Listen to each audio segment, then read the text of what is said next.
Salut, c'est Alice.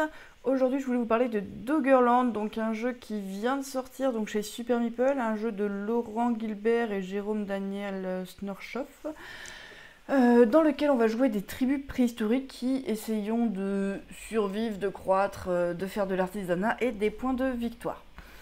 L'idée du jeu, c'est qu'on va avoir des tribus qui vont agir depuis un camp.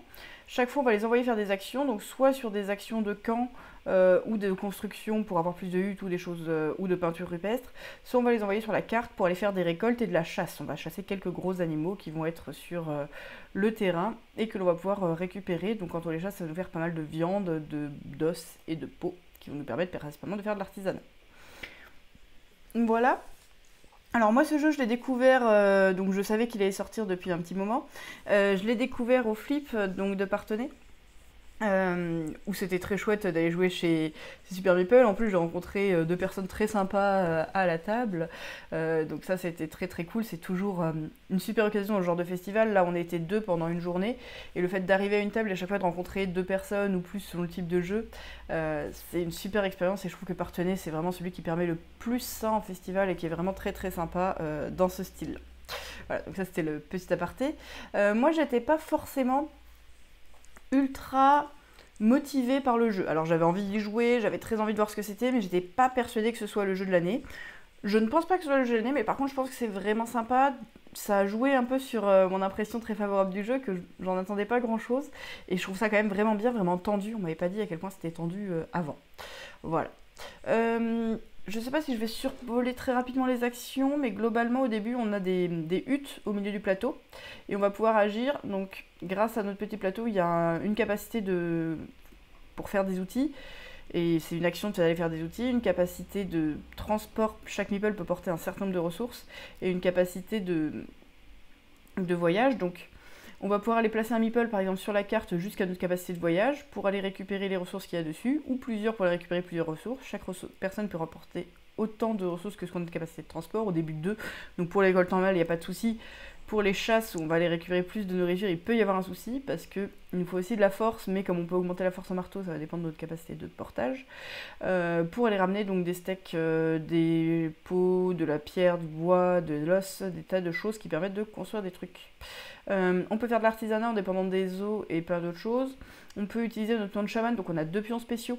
On a de base 4 pions normaux, un chaman et un chef. Le chef il tape plus fort sur les bêtes sauvages, la chaman elle a des actions spécialisées.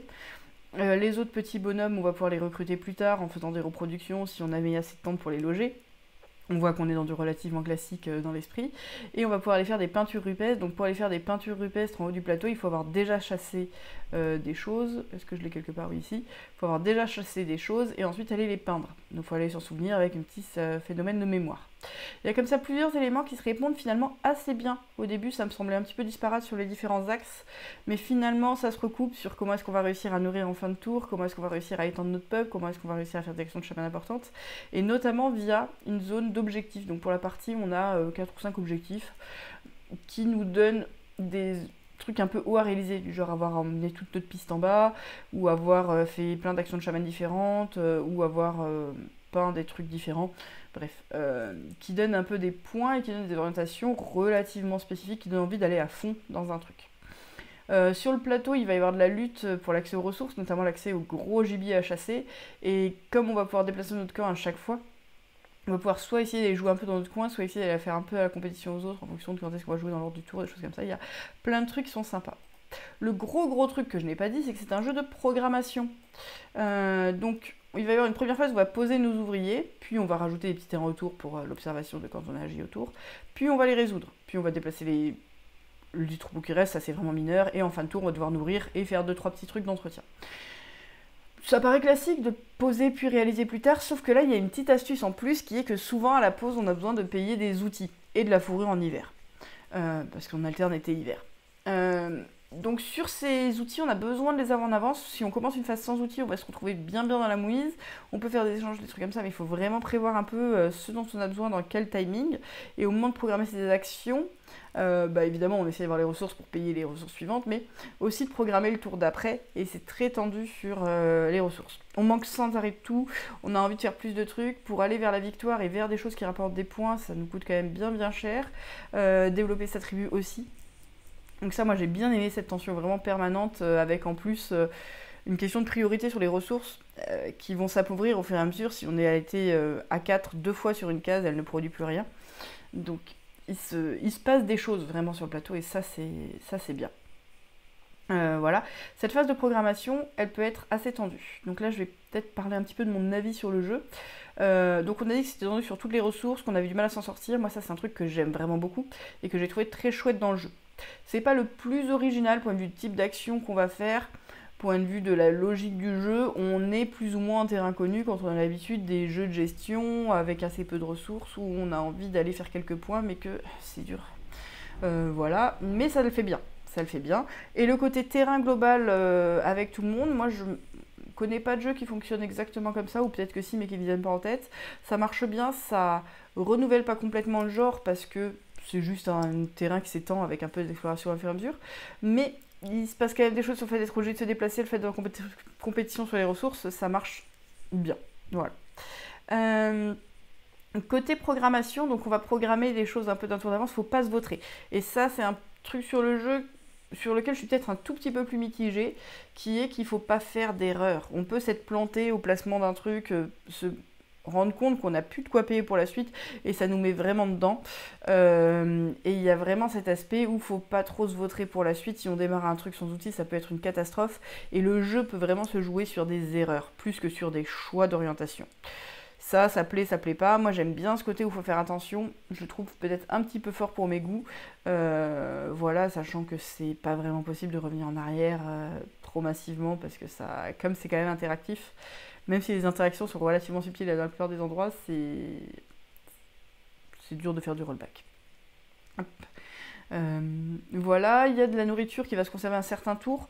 Sur la conservation de la nourriture, en général on en a besoin de trop, donc c'est pas trop un problème, mais ça empêche de faire toutes nos actions de chasse d'un coup, puis de ne plus rien faire l'été d'après. On a quand même 2 tours à chaque fois, donc on peut choisir un peu été hiver en fonction de quand est-ce qu'on se balade, parce que faire beaucoup d'actions dehors en hiver, ça nous coûtait beaucoup de fourrure.